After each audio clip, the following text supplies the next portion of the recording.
Hi.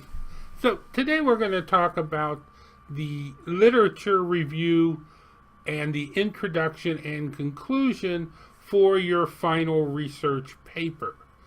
Um, the research paper, remember, is about 7 pages or more, and you need at least an introduction, some kind of literature review, and a conclusion. We don't expect you necessarily to have a finished paper, but it should include at least those parts. So we have a literature review outline that you can use to, depending on the type of paper you're planning to write. And so I want to talk a little bit here about that outline. And similar to what you should have done with the critical review, we want you to think about the literature review outline as a series of issues. Now, you may notice that I've started with the second part, the literature review. We haven't talked yet about the introduction. And that's because normally when you write or do research, you do your research first and then you write up your paper. So in this case, we're going to talk about doing your research first and then writing the paper second. So to begin the literature review outline, you need to divide the literature review into a series of issues. Now, I'm going to present in this paper that I wrote 5 issues. You can have 3 issues, maybe 4 issues. You can have as many issues as you want. You probably should have at least 3, but it's up to you. And each of these issues has a specific purpose. So, for example, this is a paper about a composition course and how we talk about plagiarism. So I divided it into 5 issues. The first issue is the composition course. So I describe in there, the section describes the composition course in which we use blogging. And then the second issue has to do with the students' experiences with plagiarism. And so I describe what the second issue is about. And the third issue is the controversy over plagiarism. The fourth issue is defining plagiarism. And to skip down to the 5th issue, I talk about the debate over punishment for plagiarism.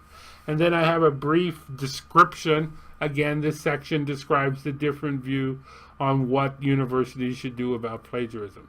And so I have a brief descriptive sentence there about what the outline should be about. So once you complete the outline of the literature review, then you can go back to the beginning of the paper and talk about the introduction. The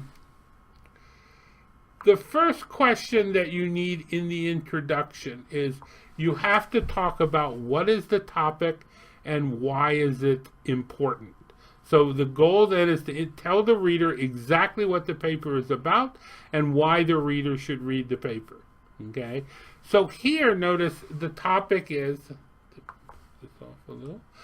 blogging is one of the so-called Web 2.0 technologies that it can make it easy for writers to publish and share their ideas. So this is my first sentence. And the topic of the sentence is blogging. And why is blogging important? It can make it easy for writers to publish and share their ideas. Okay.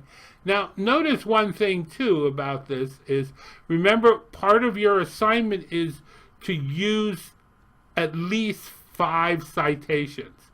And so here, I want to simply use, in the introduction, you can use citations simply to show who's talked about this topic. So I have 2 major figures who've discussed blogging as one of the Web 2.0 technologies, or who've explained what Web 2.0 technologies mean. Okay? Then later, and I put my own name here, I don't need my name, blogging has remained one of the most popular Web 2.0 technologies for use as a tool for introducing students to digital literacies. So the question is, how do you know it's one of the most popular Web 2.0 technologies? And so I cite the author, happens here to be me. So I put in I don't need my name, but I put my name in. So I said that, okay, in 2007. And then, and as a rhetorical space for encouraging students to enter in what Jenkins calls participatory culture. Now, since here I'm using a very specific term that this person Jenkins in these two books has used, I have to cite Jenkins here, by allowing them to easily create and share their work. And that's another opinion, so it's an opinion by me. Whoops, spell my name right. And it's an opinion by me, and so I've already published this. And so I've used the citations here both to attribute particular terms, but more importantly, to support claims that I make that might be controversial. So once you've finished the beginning, the first one or two sentences, there's more information we're going to talk about, and just for the sake of making it simple, I've labeled it 2, 3, but they don't always have to be in a particular order. But what you're trying to think about is, what is it in the introduction you need to introduce? What topics or issues do you need to introduce to the reader so the reader knows what the rest of the paper is going to be about? So if you remember from the outline, I'm going to talk about composition teaching, so I may need to discuss composition teaching. Now, I've already talked a little bit about blogging, but the one issue that I haven't discussed yet is plagiarism, because that's one of the main focuses of the paper. So I better get something in about what are the issues, what's the connection between composition classroom, blogging, and plagiarism. What is the connection between those issues? Because that is going to be the main focus of the problem of the paper. Then, if you notice, you need somewhere in the introduction a problem statement. And the goal of the problem statement is to motivate the reason why you're doing this research. All research comes from problems. And so you have to clearly state what is the problem you're going to address. Now, a problem, we can think about it as having two parts. One is, what is the kind of goal of what you're setting out to do? What are you trying to do? And then what is the current reality? And the gap between the goal and the current reality is where you're going to focus your research. So in this case, the goal is that students are involved in the debate inside the classroom about plagiarism, and that plagiarism plays an important role in the academic atmosphere of the university. The reality is, students often enter this highly controversial and emotional debate both confused about the rules they have to abide by and their inability to language abilities to respond. So somehow I'm going to have to fill that goal.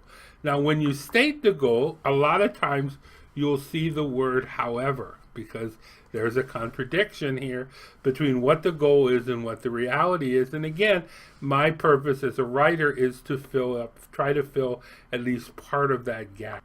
Now, once you state the gap, you need to begin to explain the gap a little more. Now, there are two things to think about. One are, what are the consequences of the gap? And the consequences of the gap are what makes the gap important. So again, one of the things in your introduction is to make your research seem important. And so here the consequences are that many students, regardless of their language background, enter the university with confusion, and they could get caught plagiarizing, etc. And then the other important aspects is, what are the causes of the problem? And the causes of the problem, it's important because it gives the reader an idea of how you're going to solve the problem. So for example, here it says that students have been educated in different contexts. So because I say the word different contexts and educated, my solution to the problem may lie in education. And I'm not going to spell it out yet, but I give an indication in the introduction that's the direction the paper is going. And then the final part of the introduction is maybe a sentence about what the paper is going to be about. Normally this is at the end of the introduction. Sometimes you'll see it at the beginning, but most of the time it's at the end. And this is one sentence, and if you remember, it's a descriptive sentence, not informative, about what the paper is going to cover. And that helps the reader know where you're going. So I say this paper will explore, so I use a descriptive reporting verb, how our students attempted to enter this discussion in their blogs. The final part of the paper is the conclusion. And in the conclusion, there are a number of things that you can do. And I've listed a few. You can do more than that, less than that, whatever you want. But the main idea is that the conclusion is your opinion about what's going on. And it could be some papers it's maybe a paragraph or 2 paragraphs. Some papers it's a very long. It kind of depends on your field. Sometimes it's a separate section. Sometimes it's simply the end of the discussion. But in all cases, it's much more subjective. So you have your opportunity. So we want you to think about the conclusion just as you thought about the blogs, which is it's a good opportunity to express your idea. So I'll briefly go over this. The one thing we prefer you not do, although people do it, is summarize, because this is a short paper. You don't need to tell the reader what you already just told them. So you could have a brief summary of what you found in the paper. Okay. I put a number of things in here. They understand the complexity and confusion. See, here, one of the things I'm looking at is to explain why the paper is important. So the fact that my students have grown to understand this, I think is an important finding. And so you're trying to justify. That's one of the questions people ask always about what you write. Why is your work important? And that's what you want to clearly express in the conclusion of your paper. And here, how well could they transfer these voices is an important question for future research. Sometimes you say, what can we do next? So you're trying to, in some ways, justify your research. Remember, the idea of research is that it always creates more research. And so you're trying to show that, yes, my research can create new questions that other people, or maybe myself, can research in the future. Another thing the paper could do is talk a little bit about the limitations. Sometimes it's the idea here is that it's better to self-criticize yourself before somebody else criticizes you. So at least you're aware that there are limitations. And that could help you better understand, help someone respond better to your paper. But again, even when you have limitations, notice after I express my limitations, I next go very quickly back into another reason why my study is important. And finally, again, in the final part, you can talk about directions for future study, or something important about your research. But these are really, the important thing is the conclusion is your opinion about your research. What's good, what may be weak, where it's going. And that's how you need to end the paper. Okay, if you have any questions, ask your instructor. We'll post this for you if you want to look at this outline, but good luck.